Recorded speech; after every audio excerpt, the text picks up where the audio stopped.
Ada satu orang penulis yang dia tuh terkenal karena mampu menggambarkan suatu penderitaan secara detail.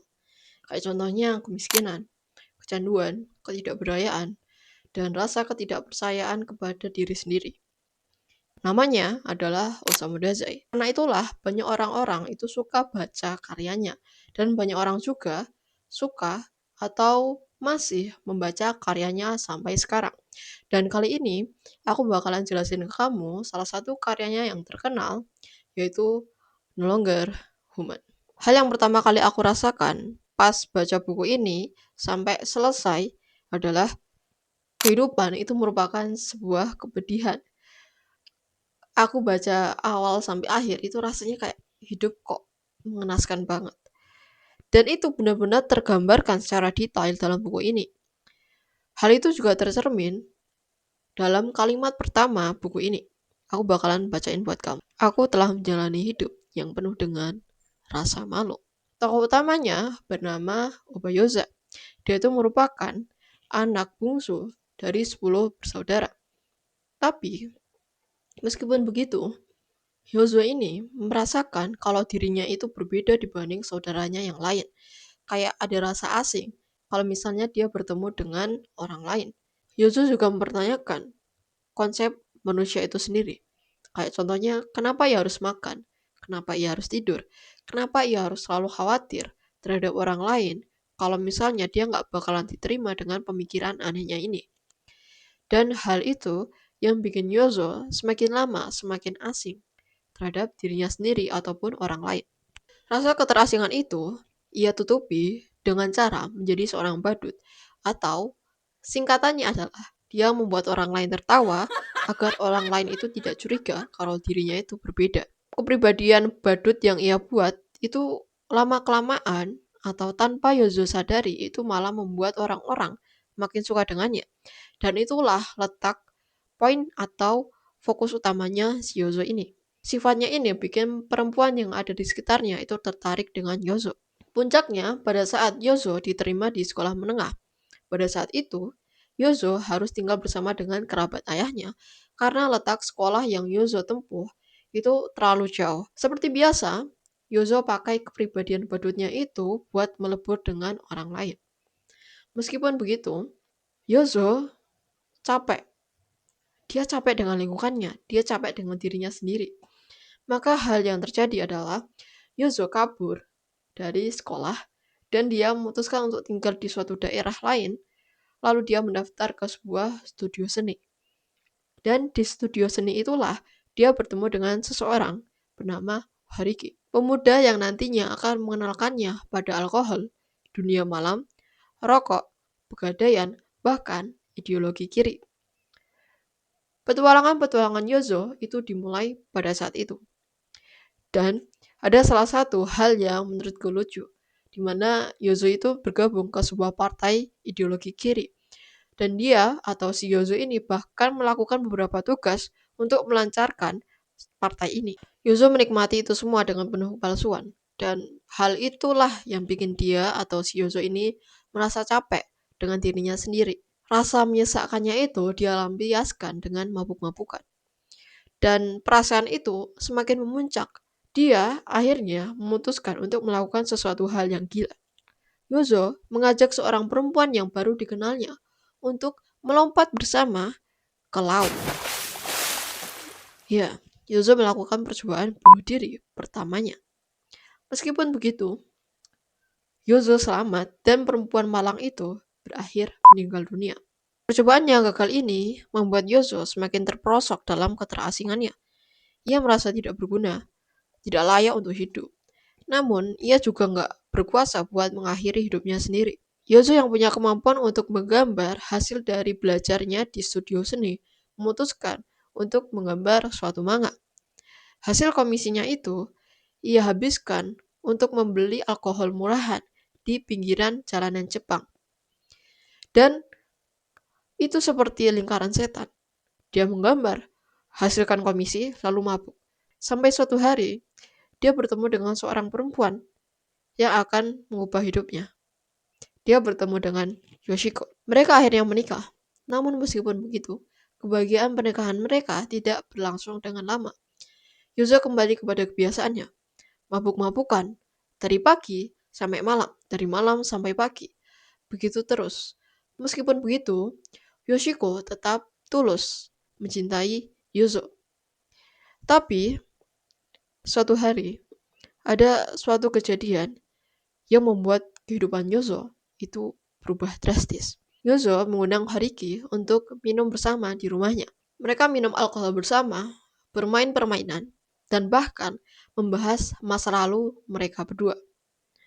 Tapi, pada malam itu, Hariki melakukan suatu kesalahan fatal yang akan mengubah hidup Yozo. Hariki yang mabuk berat melakukan sesuatu yang tidak pantas kepada Yoshiko. Hariki melecehkan Yoshiko tepat di depan mata Yozo. Yozo yang berada di situasi itu hanya mampu menatap. Dia diam. Dalam hatinya, dia menjerit. Dia meminta untuk melawan. Tapi, kenyataannya, Yozo malah memilih kabur. Dia naik ke lantai 2. Dia malah minum alkohol sampai teler. Yozo seolah tidak punya daya untuk melawan Hariki. Ia merasa kehilangan kepercayaan dirinya terhadap segalanya. Ia menangis pilu, seolah ia bisa selamanya menangis.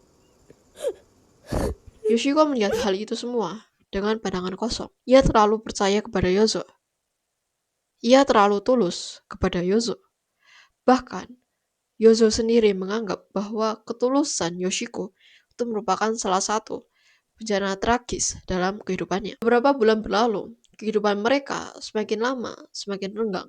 Yoshiko dan Yozo seperti ada jarak yang memisahkan mereka. Hubungan mereka bertambah dingin.